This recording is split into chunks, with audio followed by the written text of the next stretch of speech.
So ito mga kabanato, napadaan ko sa Facebook, sa YouTube at nakita ko yung discussion ni Ka Eric. Medyo nagulat ako mga kabanat dito sa nakita ko at napakinggan ko.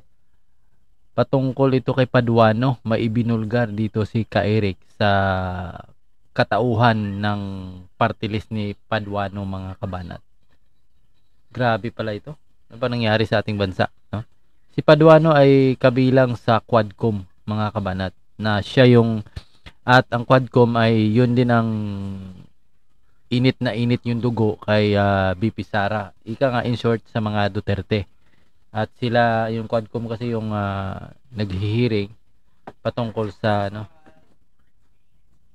So ito, paano nito mga kabanat? Kaya nung mas ka dito, Isang video lang kukunin natin dito. So saan doon ang abang lingkod ni Paduano sa tanong ni Boss Dada? Sige. Sila po ay extension ng alliances. Sila po ay hindi formal sa CPP, NPA, NDF, but they also join the common agenda, which is to destroy ang political influence and legacy ng liderato ni Pangulong Duterte at ngayon pinagpapatuloy ni VP Sara Duterte. Ayun. Yun ang common agenda nila. Hanggang doon lang. At ang pangalawang common agenda na nakalimutan ko, pera-pera. Pera-pera. Tsaka, eto, nagsasabuatan sila hindi para... Sa prinsipyo. Hindi sa prinsipyo, hindi para sa pagpapaganda sa bayan, kundi para pabagsakin ang pangalang Duterte. At ang buong gobyerno guluhin. Kaya At tawag ko sa pera-pera. kanila, Boss Dada, pera-pera, ang tawag ko, Boss Dada, sa kanila, ang banateros ay kontra korupsyon, kontra kurakot, kontra abuso sa gobyerno. Ang sabotaheros na sa loob ng gobyerno para magsabotahe. Nako. So ang kanilang common agenda, Boss Dada, magsabotahe sa gobyerno. Yun. So they are hitting two birds in one stone. Yes, kasi may kita na. May kita na, nadi-destroy pa nila yung Duterte Exactly. legacy. Yun ang tinatawag na lagaring hapon. Kasi ngayon, kahit walang naniniwala sa kanila, patuloy pa rin yung kanilang mga propaganda na yung drug war on drugs ni PRRD, katulad ng sinabi ng isang kongresista dyan na budol daw. At may malala pa siyang sinabi, I will identify him. Sige. Iwan ko bakit naging police general at naging abogado to si Akop. Tinawag niya na Grand Criminal Enterprise ang war on drugs ni PRRD at isa daw na Grand Criminal Conspiracy against the Filipino people. Linyada ng CPP, NPA, NDF yung kanyang ginagamit. Talaga? Linya ng CPP, NPA, NDF, ang line na yan na binabanggit ni Congressman Akop na dating general sa police at naging abogado pa at nagpapakilalang investigador at ang hindi niya lang idinagdag ay siya involved sa Kuratong Baliling, yun ang hindi dinagdag niya. Sabi niya, ako'y abogado, investigador, pero dapat dinagdag niya, Kuratong Baliling. Yan. So it means Sino to? Si Akop? Si Akop. It means to say, Ka Eric, na itong kongreso natin ay infested na ng CBP-NPA. Kasi yung mga lumalabas sa bibig ng kahit yung mga dating pulis, parang ito yung salitain. Propaganda line mismo ni Juma Sison yan. Di ba? Ang line na the grand conspiracy of criminal syndicates pretending to be war on drugs at ang pagtawag sa war on drugs ni Pangulong Duterte as the Grand Criminal Enterprise, linyada ng CPP Central Committee yan sa propaganda na binibitbit ni Akop at pinapalakpakan ng mga hilaw na komunista at ng kanilang mga sabotahero sa pangunguna ni Paduano. At ginagamit nila ito ngayon sa propaganda para i-malign, pakasamain ang imahen ni Vice President Sara Duterte at ang legasiya ng decisibo at malakas na pamumuno ni Rodrigo Duterte. Saan ba dati ito si Akop, kay Eric? Si Akop naman, sila ang enablers. Hindi yung sa PNP, Naging CIS, CIDG, CIDG. superintendent, Naging commander ng CIDG. Naging general, hindi ko alam kung nag-2-star general siya, pero ang alam ko, Brigadier General. Brigadier General. And then siya noon ay nag-resign sa panahon ni Ramos kasi itong Kuratong Baliling, na rub-out case na kanilang niratrat ang mga kriminal na ang may alaga, police din. So para mawala ang mga ebidensya, ang isa dyan senador involved, nagtumatakbo, yung author ng Joint Resolution in House Senate number 10. Kung bakit may liquidation by certification. Parang kilala ko yun yung senador. buhok nun naniniwala ba kayo? Mga partner, kayo ba ay naniniwala na kapag ang isang tao ay magaling magbintang, most likely siya yung tinuturo niya yung sarili niya. Totoo Sabi yan. niya, sa tuwing tumuturo ka ng isa, yung tatlong daliri nakaturo din sa iyo. Tama. Kayo ba ay naniniwala diyan? Tama ka dyan, Boss Dada. At maganda yung tinura ninyo na binuksan nyo itong talakayan na ito.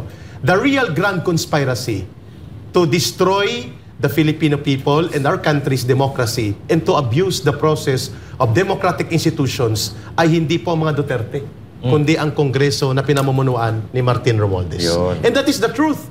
Sapagkat hindi po mamamayagpag itong sila Paduano, sila Acop, itong mga CPP, NPA party list, at ang iba pang mga kagrupo, mga hilaw na komunista, kung walang pumupundo, walang nagpuprotekta, walang kumukumpas, at walang nagdedirect. Yan. So, meron akong kukwento. Ngayon daw, ang death anniversary ni Joe Masison. Oo, tama ka. December Saktong dating mo rito. 16. Yes. Ngayon. At Congratulations. Ay, happy anniversary, death anniversary. At malamang ngayon ang mga komunista sorry. at ito po ay hindi po ito lingid sa kalaman ng taong bayan. Naglulupasay po ang mga komunista, ang mga nagpapakilalang hindi kami komunista, hindi kami NPA, nang mamatay si Joma, bumaha ang luha nila sa entablado sa UP sa pagbibigay ng parangal. At ngayong gabi, ang mga komunistang, mga terorista na nagkukunwaring party list ay nandun, nagbibigay pugay sa 1-year death anniversary ni Joe Masison. Kaya pala may concert kagabi. Yes, sa Malacanang. Eh parang nagsabay-sabay na sila, no? Parang may alliance talaga. Tama yung sinabi mo. Oo, alyansa ito ng mga conspirators. Tama si Boss Daday. Yung nagtuturo na gumawa ng masama sa bansa na hindi naman tanggap ng taong bayan, ay siya ngayon ang nabubulgar na gumagawa ng pananabutahe upang magkagulo ang bansa, magkaroon ng mga hidwaan pang politika, lumala ang paglaganap ng krisis sa kabuhayan at ekonomiya, at tumitingkad ang mga bangayan sa politika dahil silang may gawa. Bakit? Kapag nangyari po yan, mananatili po ang pagkontrol nila sa poder, at itong mga komunistang terorista ay mananatili po sila na sila ang magmamaniobra ng mga kaguluhan habang nagpapalakas ng armadong puwersa nila. So yan mga kabanat, dyan na lang ating video. At yun nga, na pakinggan nyo yung sinasabi ni na Ka-Eric. Medyo baga manghang yung kanilang ibinitawang salita laban sa mga congressman. So grabe yung binitawang salita dahil na infected na daw yung yung Congress. Kumbaga mayroon na nagko-compass, mantakin mo yung bumibira ngayon sa mga Duterte ay sinasabi niya parang may koneksyon sa makakaliwang grupo, lalo na itong sina Paduano daw, no?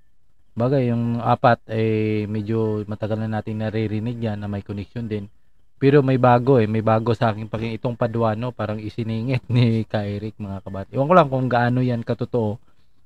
At itong si Ka-Eric kasi napakarami namang tong hinarap na nakaso. Kaso lang itong si Ka-Eric hindi mo mapagkaila kasi galing ito sa makakaliwang grupo talaga. Kadre ito at marami talagang alam. Nga lang ang sama lang dahil hindi naman talaga siya kumbaga sinusuportahan ng gobyerno. Kumbaga lumalabas na itong si Ka-Eric lahat na sinasabi niya ay false. Kumbaga walang katotohanan. Medyo yun ang masakit, no? Yun ang masama na instead ng gobyerno, mga ganito kasing mga tao dapat sumuko na nagbagong buhay na at tumutulong sa gobyerno, pero ang pangit lang dahil hindi siya natutulungan talaga. Gusto, 'di ba? Hindi siya natutulungan kasi gusto niyang ang iba ay matauhan din. Kumbaga, siyempre sinsawalat niya kung sino talaga yung mga kasangkot diyan, pero hindi naman siya pinaniwalaan. Bagkus siya pa naging masama, mga kabanan. So yun natin video, see you next video. Ang video na yun na panood nyo ay credit natin sa SMNI, mga kabanan.